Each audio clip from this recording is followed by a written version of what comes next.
Assalamualaikum warahmatullahi wabarakatuh.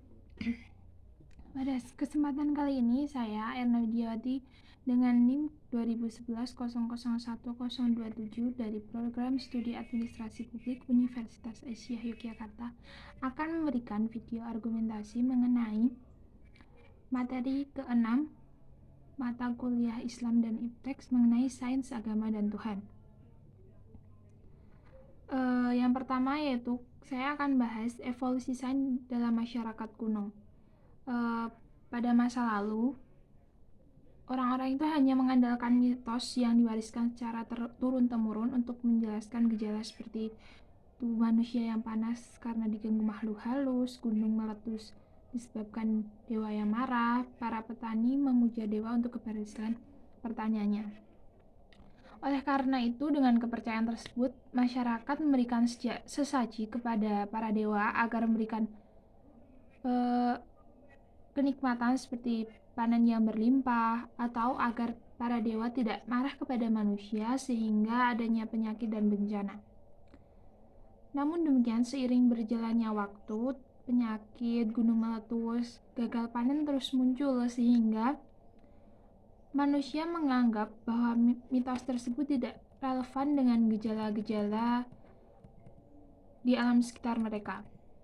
Mereka akhirnya melakukan pengamatan terhadap alam dan hasilnya mereka menemukan sebuah keteraturan di alam ini dan sains.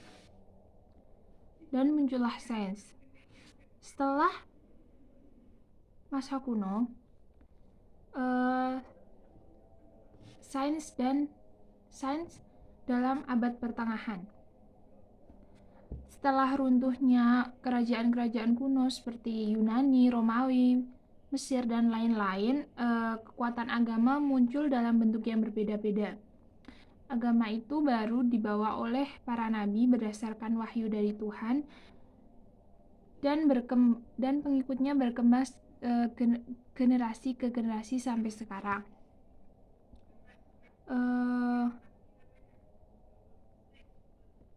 Dalam abad pertengahan ini, justru agama Islam itu mendukung adanya ilmu pengetahuan atau sains. Tidak seperti bahwa agama dan sains itu bertolak belakang, tidak. Tapi dalam abad pertengahan ini, para ilmuwan muslim justru sangat leluasa mengeksplorasi filsafat dan ilmu pengetahuan tanpa harus bertentangan dengan agama. Pada zaman itu, ilmuwan muslim justru menopang utama dalam peradaban manusia. Fase yang selanjutnya yaitu Renaissance dan reformasi gereja. Ilmu pengetahuan atau sains ini mempunyai cara pandang yang unik terhadap alam semesta, yaitu menawarkan narasi logis dan empiris tentang alam semesta. Di dalam Al-Quran juga ditegaskan bahwa ilmu pengetahuan bisa menuntun orang-orang beriman menemukan Tuhannya. Dalam fase ini, hubungan Islam dan Syiah itu beradaptasi oleh gereja semenjak kemunculan gerakan Renaissance di Eropa sebagai bagian dari reformasi gereja. Pada era ini, kehendak untuk memahami Tuhan menjadikan agama menjadi pendorong utama semua usaha perolehan sains. Fase yang selanjutnya yaitu agama dan pertumbuhan awal sains. Pertumbuhan awal sains ini melibatkan infrastruktur dan sumber daya yang memadai. Oleh karenanya, dalam sejarah sains, entitas yang memungkinkan melakukan hal itu ialah institusi negara dan agama. Hal ini dapat dilihat dari hampir semua penemuan besar sains berawal dari perkembangan lingkaran elit agama seperti ilmuwan atau pendeta ilmuwan seperti Ibnu Rashid, Al-Kindi, Ibnu Sina, Ibnu Khaldun, George Mendel, Copernicus, Roger Bacon, dan lain-lain. Dalam sistem pendidikan, sekolah dan universitas di seluruh dunia pada mulanya berdiri dan berkembang untuk kepentingan agama. Mereka belajar untuk memahami Tuhan melalui ilmu pengetahuan, untuk menemukan betapa sempurnanya Tuhan mengatur alam semesta ini. Yang selanjutnya yaitu agama dan perkembangan sains mutakhir. Dengan memahami penjelasan sains yang semakin logis, masyarakat manusia semakin akomodatif terhadap logika sains yang mengedepankan akal manusia. Sehingga sains menjadikan agama baru yang seharusnya segala sesuatu harus bisa dijelaskan dengan akal, yaitu rasional.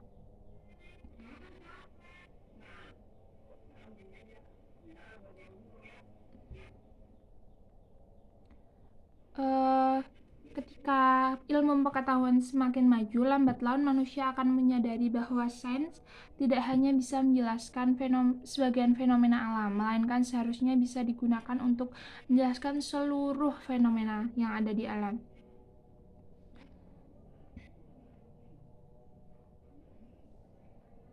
Sekarang ini sains semakin kuat sehingga agama butuh mendapatkan dukungan sains agar bisa diterima dalam masyarakat. Maka banyak agamawan yang berusaha menunjukkan bahwa agama mereka benar-benar karena apa yang dikatakan agama ternyata cocok dengan temuan yang ada dalam ilmu pengetahuan.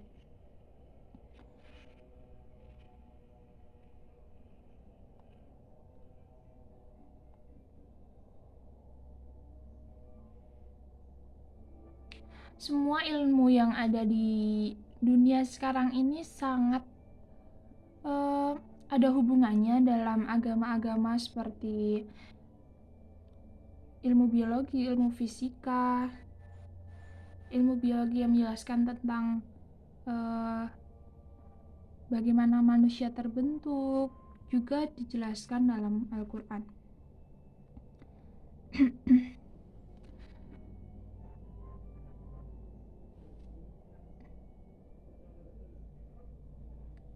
Namun, ada seorang yang bernama Stephen Hawking menyatakan bahwa Tuhan tak diperlukan dalam penciptaan semesta.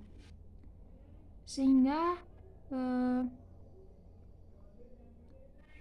hal ini menciptakan gambaran Tuhan dalam agama-agama kuno yang secara aktif menciptakan dunia dengan tangannya sendiri, menciptakan manusia, melibatkan diri melalui mukjizat dalam berbagai peristiwa dunia, dan menjanjikan surga neraka menjadi tidak relevan dan tergusur oleh sains.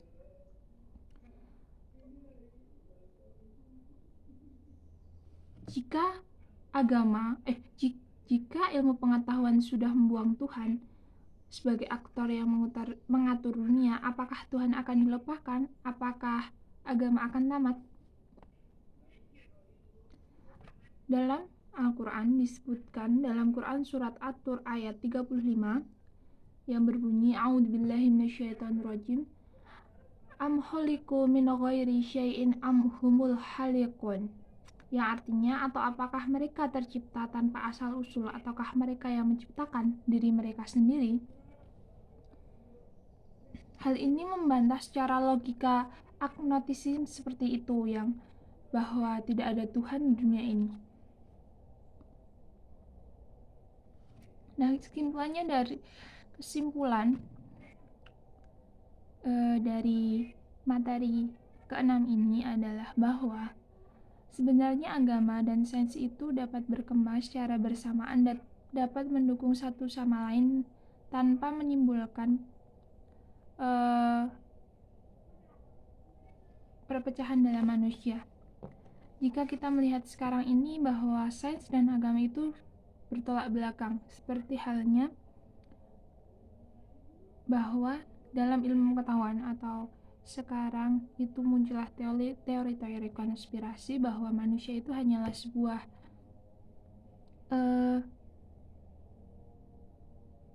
sebuah permainan yang dimainkan oleh seseorang, atau dapat juga disebut simulasi. Namun hal ini sangat bertentangan dengan agama, apalagi dengan agama Islam. Seiring perkembangan zaman, ilmu pengetahuan itu sangat penting untuk berlangsungnya kehidupan seperti dalam hal pendidikan. Seharusnya bisa bersanding dengan ilmu agama juga. Sekian dari saya. Apabila ada salah kata saya mohon maaf. Wassalamualaikum warahmatullahi wabarakatuh.